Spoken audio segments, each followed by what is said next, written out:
Klitgaard and McLean still faced the question how to reform the corruption-ridden bureaucracy.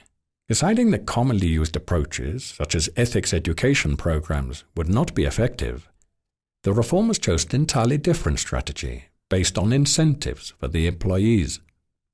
Except for cases of severe corruption, the incentives were positive rather than punitive. They involved improving working conditions and salaries. Most importantly, McLean and Klitgaard actively involved employees in a participatory diagnosis process. In group sessions, they would analyze corrupt practices at City Hall and propose ways to correct them.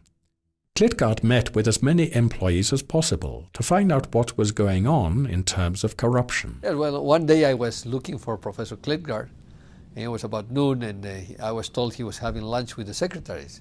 My first reaction was say, well, I didn't ask him to come that far from the United States to help us to go out with the secretaries. I was joking.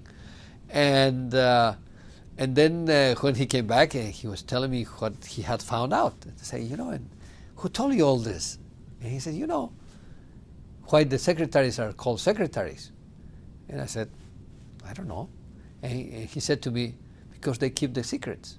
And in fact, they were the ones who really had seen much of the corruption. They knew how it operated, and they were enlightening us to understand the process. And them, plus other employees, of course, were critical to understand the problem. The participatory process gave the employees ownership. If you ask, how do you reach people who matter to talk to them and get their help in fighting corruption or doing anything else? The answer is to meet with them. And so we met, the mayor met, I met, others met with groups of citizens, with business people, with groups of very poor citizens in their barrios. They met with city employees who were presumably involved in corrupt cabals.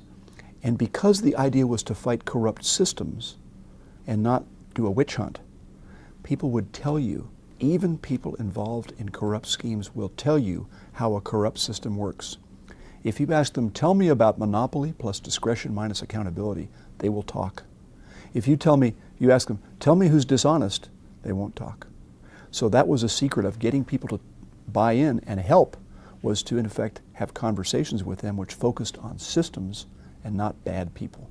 By the end of the participatory diagnosis process, Klitgaard and McLean not only knew how corruption was working in City Hall, they also had the employees at their side.